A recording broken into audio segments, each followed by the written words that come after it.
चलिए दोस्तों, एक बार फिर से मेरे YouTube channel chemistry by Praveen Kumar Sharma में आपका स्वागत है। हम कर रहे थे क्लास 10th का चैप्टर नंबर 1 रासायनिक अभिक्रियाएं और समीकरण। तो उसके मैंने पार्ट 1 और पार्ट 2 आपका ऑलरेडी मैं YouTube पर डाल चुका हूं। ओके, अब पार्ट 1 और पार्ट 2 जिन बच्चों ने नहीं देखे हैं वो मेरे YouTube चैनल पर जाकर उन दोनों को ही वहाँ से पार्ट 1 और पार्ट 2 को देख सकते हैं। तो मैं यहाँ पे कुछ लिख रहा हूँ, टॉपिक्स देख रहे हैं। हमने पार्ट 1 में हमने क्या किया था, रासायनिक अभिक्रिया की थी कि भाई रासायनिक अभिक्रिया किसे कहते हैं बच्चों। ओके, उसके बाद हमने सेकंड टॉपिक जो किया था वो क्या था, हमने रासायनिक अभिक्रिया के परिवर्तन। ठीक है, ये हमने क्या किया था, रासायनिक अभिक्रिया में परिवर्तन। ओके, कुछ हमने दैनिक जीवन के किए थे, याद होगा आपको, आपने अगर देखा होगा तो। तीसरा सबसे इम्पोर्टेंट क्या था, पहचान, कि आप कोई भी रासायनिक अभिक्रिया को किस तरह से उसको पहचान करोगे। ठीक है, चौथा हमने किया था रासायनिक अभिक्रिया का निरूपण, मतलब आप उस अभिक्रिया को किस तरह से लिखोगे। ओके, जैसे अभिकारक, उत्पाद वगैरह। फिर हमने किया था रासायनिक समीकरण, कि रासायनिक समीकरण किसको कहते हैं। क्लियर? अगर आपने अभी तक मेरे दोनों पार्ट 1 पार्ट 2 नहीं देखे तो कृपया करके उस पर मेरे वहाँ पर यूट्यूब चैनल पर जा करके दोनों देख सकते हैं कि रासायनिक समीकरण किसे कहते हैं। दोनों की लिंक आपको मेरे यूट्यूब चैनल पर मिल जाएगी, वहाँ पर आप देख सकते हैं। और उसके बाद हमने किया था कौन सा, रासायनिक समीकरण। ठीक है, टाइप्स ऑफ रासायनिक समीकरण, मतलब रासायनिक समीकरण के प्रकार। एक था संतुलित समीकरण, ठीक है, और एक था हमारा असंतुलित समीकरण। ओके, बात समझ में आई?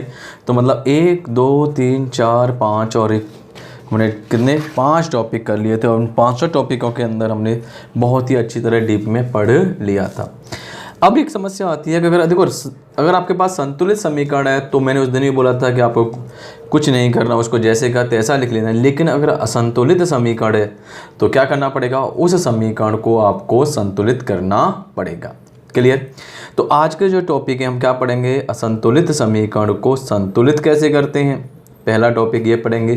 ठीक है, और एक और पढ़ेंगे इसका कंकाली समीकरण। देखो, अभी तक आपने किताब में नहीं देखा होगा बेटा ये कंकाली समीकरण। ठीक है, तो कंकाली समीकरण क्या है, असंतुलित समीकरण को ही हम क्या बोलते हैं, कंकाली समीकरण कहते हैं, कंकाली समीकरण। ठीक है, तो आज हम चालू करते हैं अपना रासायनिक समीकरण का संतुलन। ठीक है, देखो देखिए, तो अगर आपके पास कोई भी रासायनिक अभिक्रिया है, किसी भी असंतुलित रासायनिक समीकरण में अभिकारक और उत्पाद के परमाणुओं की संख्या को बराबर करने की प्रक्रिया को हम क्या कहते हैं, रासायनिक समीकरण का संतुलन कहते हैं।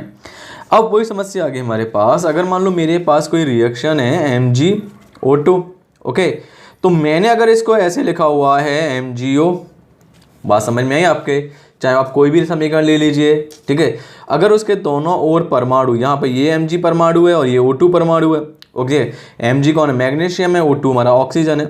अगर ये दोनों ओर, ये अपने मैंने पहले बता रखा है आपको, ये हमारी RHS होगी, लेफ्ट हैंड साइड होगी, ये कौन होगी, RHS। अगर दोनों ओर ये इक्वल हैं, ठीक है, मतलब RHS इक्वल टू LHS या LHS इक्वल टू RHS, तो ये जो समीकरण कहलाएगा वो क्या कहलाएगा, आपका संतुलित समीकरण। बात समझ में आई? चलिए, अगर LHS not equal to RHS है, मतलब दोनों तरफ जो परमाणु हैं वो क्या है, क्या है, समान नहीं है। ओके, तो ये क्या कहलाएगा, तुम्हारा असंतुलित समीकरण। अब ऊपर वाली अगर मैं समीकरण में देखूं तो भाई यहाँ पर जो मुझे Mg दिखाई दे रहा है वो 1 है, और O मुझे दिखाई दे रहा है समीकरण के द्वारा 2 दिखाई दे रहे हैं। जबकि इसके मेरे क्या पर RHS साइड में अगर मैं देखता हूँ तो मुझे जो Mg है वो 1 दिखाई दे रहा है, तो O कितना दिखाई दे रहा है, वो भी मुझे O दिखाई दे रहा है। भाई क्या था, समीकरण के द्वारा आप देख सकते हो। तो ये क्या है, नॉट इक्वल टू, मतलब ये जो समीकरण है वो क्या है बेटा, हमारा असंतुलित समीकरण है। क्लियर यहाँ तक? तो अब जो ये क्या होगा, इस समीकरण को हम जो क्या करेंगे, सॉल्व करेंगे। मतलब ये क्या, जो हमारे पास समीकरण दे रखा है Mg + O2 एरो MgO, ये इस समीकरण को क्या करेंगे हम, दोनों ओर क्या करेंगे, परमाणुओं को इक्वल करेंगे, परमाणुओं को क्या करेंगे, बराबर करेंगे। परमाणुओं को बराबर करने की जो हमारा जो मेथड है वो क्या कहलाता है, रासायनिक समीकरण का संतुलन। बोलिए, बात समझ में आ गई इतनी? रासायनिक समीकरण का संतुलन। क्लियर। तो यहाँ पे हमने क्या लिखा हुआ है, किसी भी असंतुलित रासायनिक समीकरण में अभिकारक और उत्पाद, किसी भी असंतुलित समीकरण में अभिकारक और उत्पाद के परमाणुओं की संख्या को बराबर करने की जो प्रक्रिया है वो कहलाती है रासायनिक समीकरण का संतुलन कहलाती है। अब बात आती है कि आप किसी भी रासायनिक समीकरण को संतुलित क्यों कर रहे हो, क्या जरूरत है उसको आपको संतुलित करने की। ठीक है, तो भाई इसको संतुलित करने के लिए हमारा जो कोई भी रासायनिक अभिक्रिया द्रव्यमान संरक्षण के नियम का पालन करती है। अब देखो द्रव्यमान संरक्षण का नियम क्या कहता है कि भाई अगर आपका अभी भी अभिकारक है, ठीक है, ये क्या है आपका अभिकारक है और ये क्या आ रहा है आपका उत्पाद आ रहा है। ओके, तो अभिकारक का जो द्रव्यमान है, ठीक है, टोटल द्रव्यमान, कुल द्रव्यमान, ओके, और उत्पाद का जो कुल द्रव्यमान है दोनों क्या होना चाहिए, बराबर होना चाहिए। बात समझ में आई। तो अगर ये दोनों तरफ बराबर होगा तभी हम बोलेंगे भाई कि हमारी जो रासायनिक अभिक्रिया है वो क्या है, संतुलित है। अब यहां पर जो हम उपयोग करते हैं बेटा वो क्या उपयोग करते हैं, परमाणु का द्रव्यमान। क्या लेंगे, परमाणु का द्रव्यमान, दोनों में तरफ, दोनों ओर। क्लियर। अब जरा मैं आपको यहाँ पे दिखा देता हूँ, Mg + O2 इक्वल टू क्या है यहाँ पे बेटा, MgO। क्लियर। तो यहाँ पर आप देखोगे ये 24 हो गए और ये कितना होता है 16 × 2 इक्वल टू क्या हो गया 32 और ये कितना हो गया 24। सो टोटल मेरा जो वेट आया यहाँ पे आ गया आपका 56 ग्राम। क्लियर। कैसे आया, 16 का ऑक्सीजन का 16 होता है और लेकिन ऑक्सीजन मेरे के पास हैं कितने, 2 ऑक्सीजन है। Mg का 24 होता है तो टोटल मेरा Mg तो Mg का इतना ही रहा, तो 16 दूनी कितना हो गया 32 और 32 प्लस ये कि मेरा 24 कितना हो गया 56। यहाँ पर भी सेम टू सेम ऐसा ही करेंगे, तो लेकिन यहाँ पर मुझे जो दिखाई दे रहा है वो कितना हो गया आपका 42 ग्राम। तो लेकिन द्रव्यमान संरक्षण का ये नियम कहता है कि दोनों ओर आपके क्या होने चाहिए, इक्वल। परमाणुओं का जो द्रव्यमान है वो क्या होना चाहिए, हमेशा नियत रहना चाहिए। क्लियर। तो यहाँ पे देखो, अर्थात किसी भी रासायनिक अभिक्रिया में द्रव्यमान का न तो नाश होता है ना ही निर्माण होता है। मतलब अगर मान लो मैं कोई रासायनिक अभिक्रिया कर, अब ऐसा नहीं कि इधर तो मेरा 56 ग्राम है, इधर कितना है मेरा 42 ग्राम है, तो मतलब इस अभिक्रिया ने क्या कर दिया, टोटल अगर मैं यहाँ पर देखता हूँ तो मुझे 14 ग्राम इस अभिक्रिया में क्या हो गया, द्रव्यमान का नाश। परंतु द्रव्यमान संरक्षण के नियम के अनुसार ऐसा कुछ होता नहीं है। अतः किसी भी, देखो यहाँ पे देखिए, अर्थात किसी भी रासायनिक अभिक्रिया में अभिकारक और उत्पाद का कुल द्रव्यमान और परमाणुओं की संख्या क्या होनी चाहिए, समान। आपका पहले द्रव्यमान भी समान होना चाहिए, दूसरा परमाणुओं की संख्या भी क्या होनी चाहिए, समान होनी चाहिए। क्लियर। चलिए आगे देखिए, इसीलिए किसी भी असंतुलित समीकरण को संतुलन करना आवश्यक है। अब हम यहाँ पे समझ चुके हैं कि क्यों हम कोई भी रासायनिक अभिक्रिया अगर असंतुलित है तो क्यों उसको हम संतुलित करते हैं। बोलिए, बात समझ में आई यहाँ तक। देखिए, ठीक है, आगे हम क्या करेंगे, रासायनिक समीकरण को संतुलित करने की विधि। तो देखो पहली बात सोचिए, किसी भी रासायनिक समीकरण को हम निरीक्षण विधि या फिर हिट्स एंड ट्रायल विधि के द्वारा संतुलित करते हैं। विधि का नाम याद रखना, निरीक्षण विधि पूछ लेता है या फिर हिट्स एंड ट्रायल विधि के द्वारा आप समीकरण को क्या कीजिए, संतुलित कीजिए। ठीक है, तो आपको ये मालूम पड़ गया कि विधि कौन सी। अब यहाँ पे एक अभिक्रिया ले रखी है मैंने, Fe + H2O arrow Fe3O4 + H2। ठीक है, इस विधि को हमें किससे करना है, निरीक्षण विधि या हिट्स एंड ट्रायल विधि या संतुलित करने पर। उसके पहले तो आप देख लीजिए इसको सॉल्व कैसे करेंगे। सर्वप्रथम क्या करेंगे, ये देखेंगे कि कहीं हमारी अभिक्रिया संतुलित तो नहीं है, और अगर मेरी अभिक्रिया संतुलित है तो मुझे कुछ करने की जरूरत नहीं है। तो फाइनली हमें क्या करना है, पहले हमें जितनी भी इसमें हमें कौन कौन से एलिमेंट दे रखे, तो हमने क्या किया बेटा, यहाँ पर तत्व लिख लिया, यहाँ पर अभिकारक लिख लिया। ठीक है, उसके बाद मैं आपको अपने नोट्स में दिखा दूंगा कैसे करना है, सेम टू सेम ऐसे ही करना है आपको। उत्पाद तत्व क्या है आपका, एक आयरन आ रहा है, एक हाइड्रोजन आ रहा है, एक ऑक्सीजन आ रहा है। ओके, अब यहाँ पे देखो आयरन कितना है, 1 है, हाइड्रोजन 2 है, ऑक्सीजन 1 है। यहाँ देखोगे तो आयरन कितना आ रहा है आपका, इस वाले में आयरन 3 है। ठीक है, हाइड्रोजन कितना है 2 है, परंतु ऑक्सीजन जो है आपका यहाँ पर 4 है। बात समझ में आई।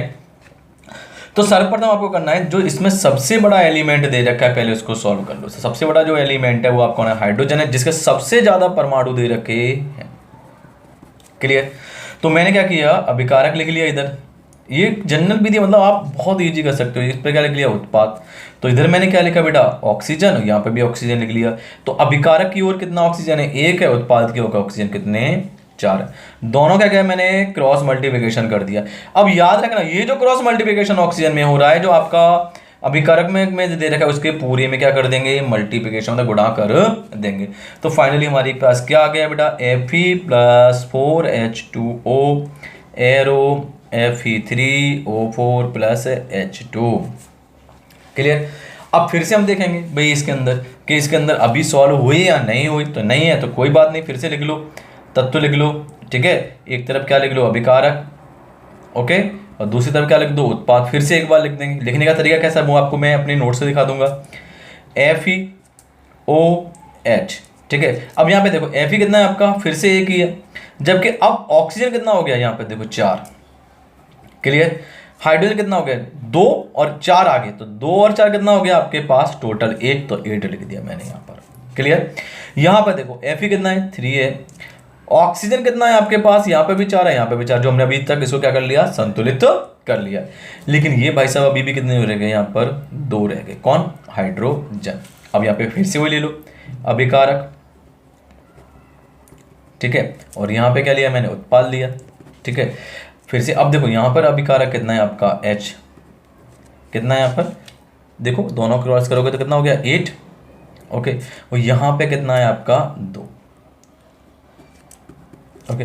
तो देखो 2 एकम 2 और 2 चौके 8, मतलब 4 बार कट गया। तो अब मैं इसको ऐसे लिख सकता हूँ क्या, ये कितना आ गया आपका 4 और ये कितना आ गया 1, दोनों क्या कर दिया मैंने, क्रॉस मल्टीप्लिकेशन। जैसे ही मैंने दोनों में क्रॉस मल्टीप्लिकेशन किया तो भाई साहब इस वाले में मल्टीप्लिकेशन हो रहा है, उत्पाद वाले में। यहाँ पे देखो किस में क्रॉस मल्टीप्लिकेशन, 4 का मल्टीप्लिकेशन कितना हो रहा है, उत्पाद वाले में। सो भाई हमारे पास रिएक्शन क्या आ गई, Fe+4H2O, ठीक है, एरो Fe3O4+4H2। अब भाई साहब केवल एक ही बचा हुआ एलिमेंट है, वो कौन है आपका, Fe है, बाकी का तो है ही नहीं। तो यहाँ पर Fe सिंगल मॉलिक्यूल, देखो जब कोई सॉरी सिंगल परमाणु है आपका, जब सिंगल परमाणु हो तो भाई साहब सीधे के सीधे मल्टीप्लिकेशन कर देने का, कितने का होगा इसमें, 3 का। तो मैंने यहाँ पे कर दिया 3Fe+4H2 एरो Fe3O4+4H2। अब इसमें जितने भी मेरे परमाणु बेटा वो कौन होंगे, समान होंगे। तो ये क्या सा समीकरण हो गया हमारा, संतुलित समीकरण। आपको सिंपल करना है, कुछ ज्यादा कुछ करने की जरूरत नहीं है। क्लियर।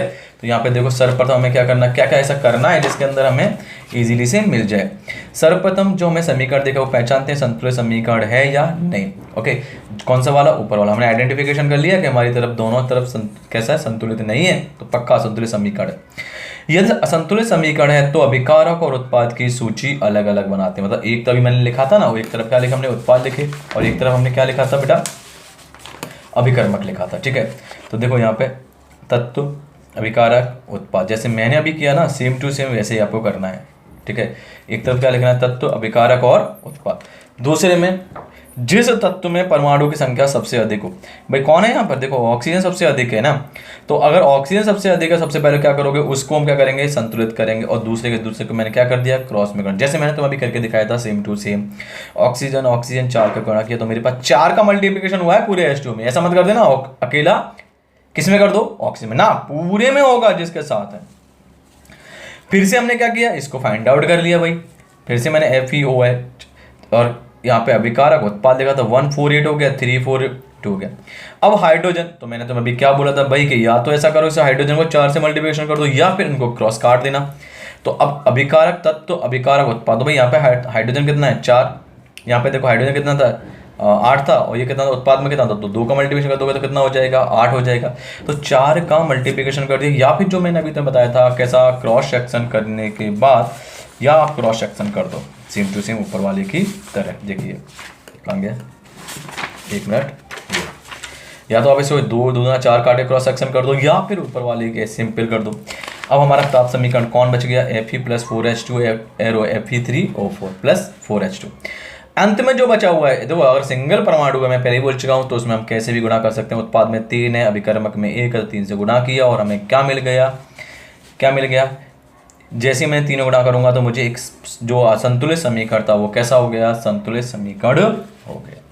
क्लियर। तो आप इस विधि के द्वारा इजीली में क्या कर सकते हो, कोई भी निरीक्षण विधि के द्वारा समीकरण को संतुलित कर सकते हो। ओके, तो बेटा ये जहाँ तक आप थर्ड पार्ट आज अच्छी तरह से देख लीजिए, और दो फर्स्ट पार्ट और सेकंड पार्ट दोनों की लिंक मैं अपने डिस्क्रिप्शन बॉक्स में नीचे दे दूंगा। क्लियर, वहाँ से आप फर्स्ट और सेकंड देख सकते। बेटा वीडियो को लाइक करते रहिए, सब्सक्राइब करते रहिए, और कमेंट बॉक्स में देखिए जब तक आप मुझे कमेंट नहीं करेंगे वीडियो कैसा लगा, ठीक है, तो और अगर आपको कुछ भी प्रॉब्लम होती है तो आप कमेंट बॉक्स में नीचे लिख सकते हैं। हम और अच्छा करने की कोशिश कर रहे हैं आप लोगों के साथ। बस आप जिस प्रकार हम मेहनत कर रहे हैं आप भी हमारे साथ उस प्रकार मेहनत करते रहिए, ठीक है। आपको सारे नोट्स मैं प्रोवाइड करा रहा हूँ, जो भी आपको लिखना है एक वीडियो को रोकिए, लिखिए आराम से, लेकिन वीडियो को पूरा देखिए।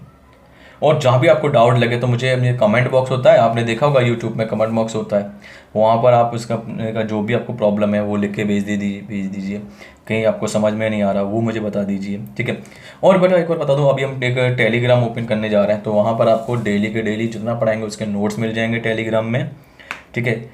और एक मेरा खुद का चैनल है मिस्ट्री मैथ्स करके, जसवंत सर का है, वो मेरे ही कलीग हैं, तो उसको भी देखिए मैथ्स का। तो उस टेलीग्राम में आपको सब कुछ मिलेगा, वहाँ पे आपको टेस्ट भी मिलेंगे और क्या नाम है अपना नोट्स भी मिलेंगे डेली के डेली टेलीग्राम में, ठीक है। ओके, तो आप अच्छी तरीके से पढ़ते रहिए, कोई भी डाउट नहीं आएगा। और मैं प्रॉमिस करता हूँ कि जब तक आपके एग्ज़ाम होंगे तब तक आपको कोर्स कंप्लीट करके हम लोग दे देंगे, ठीक है। मिलते हैं नई वीडियो में, लेकिन फिर से एक बात, मैं जानता हूँ आप लोग शेयर कर रहे हैं, लाइक कर रहे हैं, सब्सक्राइब कर रहे हैं, लेकिन फिर